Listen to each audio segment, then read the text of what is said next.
Today I went to my volunteering uh, work.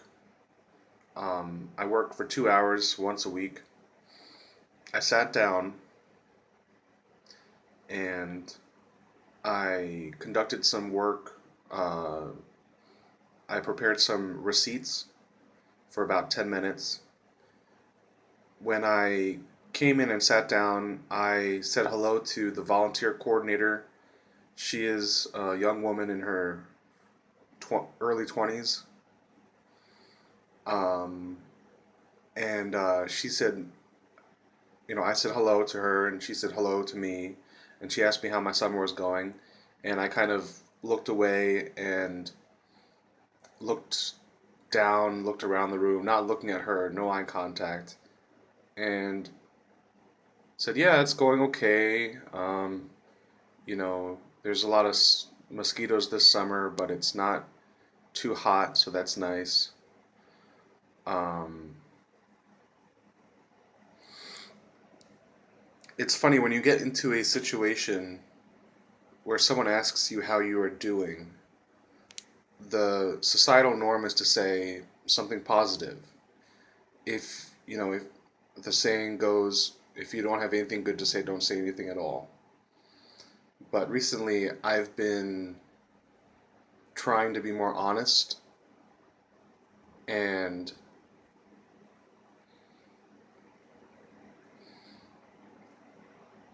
in a situation in which someone asks me how I'm doing, I will say, I'm fat, sick, and nearly dead, which is kind of humorous. It's catchy. It's the um,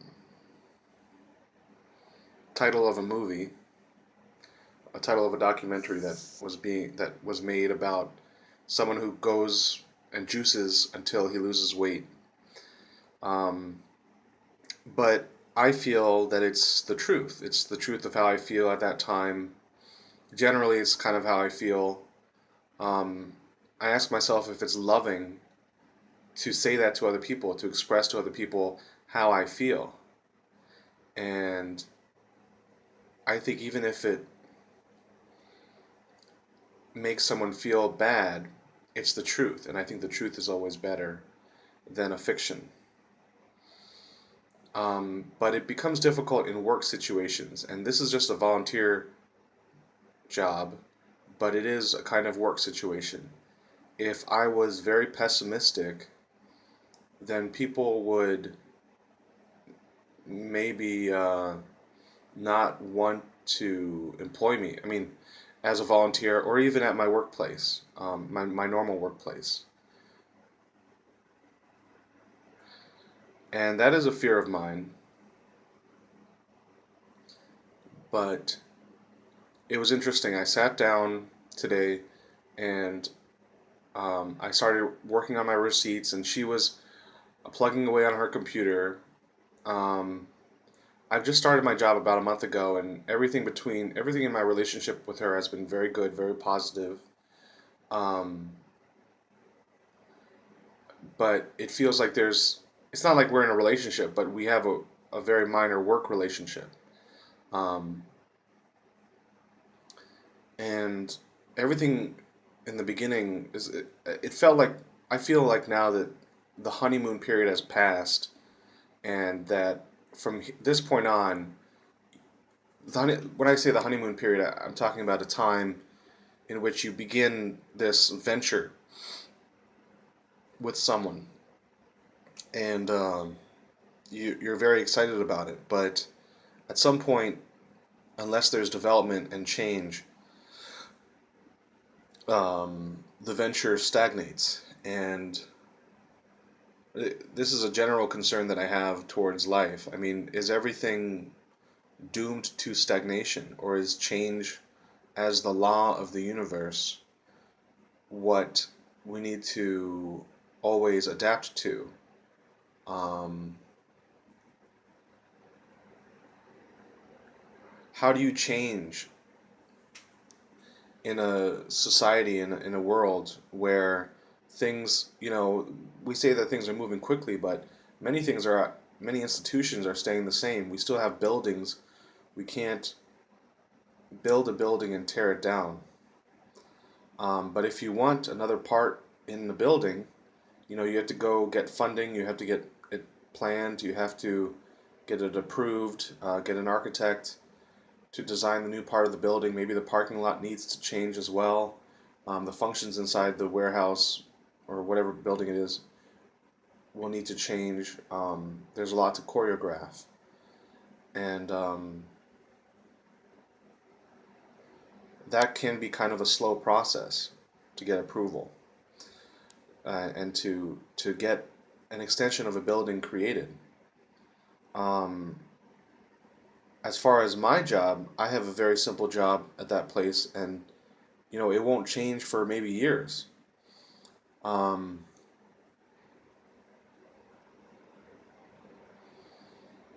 but it's difficult to keep a spirit of excitement in a good way when you have kind of a monotonous job. And that's a feeling that I have towards a lot of life is that there's a lot of monotony. At some point, you reach an apex and you feel like you've done everything you can do, and then there's a long period of stagnation. You know, anyway. So I ask myself, what do I do now in my relationship with this person that I don't know very well? I want to keep on volunteering. I feel like it's a good thing to do, but I'm concerned that there's not going to be any forward momentum in my relationship with this young lady, and I will put up a facade when I see her. Um, I mean, I think we all put up a facade before we go to work.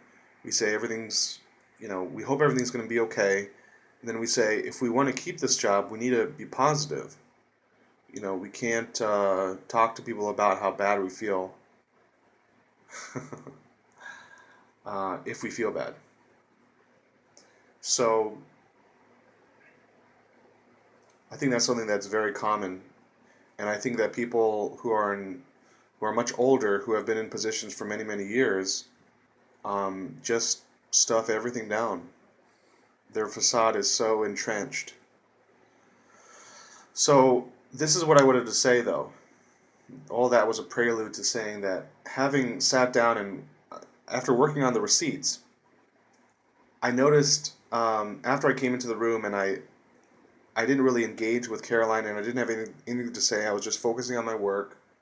Um, I was thinking about how this irony of this life, where we have these institutions we work at, and we all have facades in our interactions. We have this positive veneer and cover to our emotions. Not everybody. I'm not saying that everybody is sad all the time, but um, I think by and large, people are sad in this society, and I think we're denying our sadness. Anyway, um, I was thinking about all this, and then to my right, the young lady, every time that I've seen her before, she's been very motivated, very action oriented, working, getting things done. And after I sat down, her work stopped.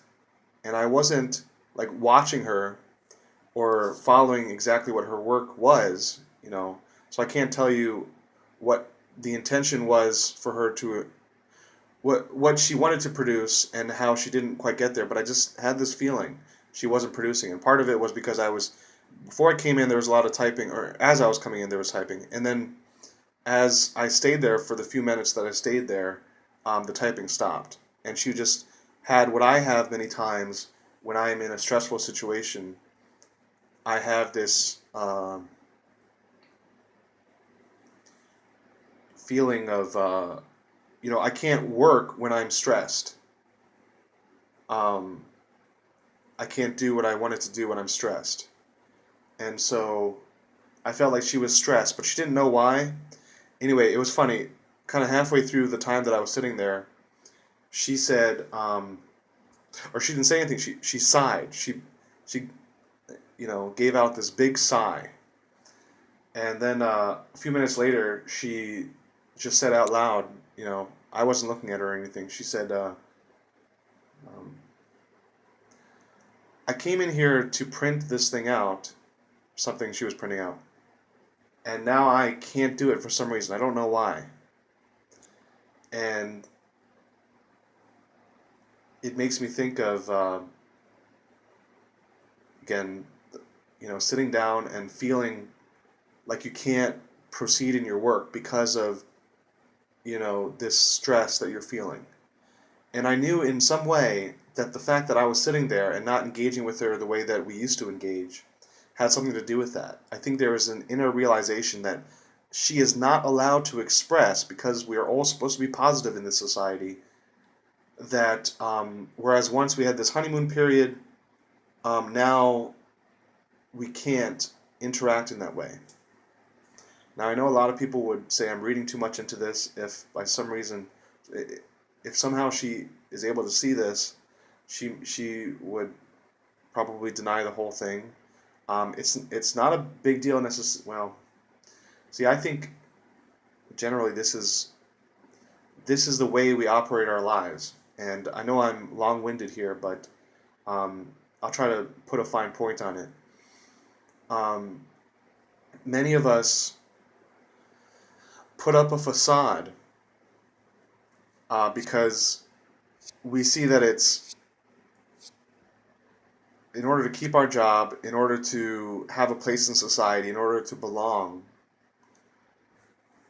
we need to have this always stay positive.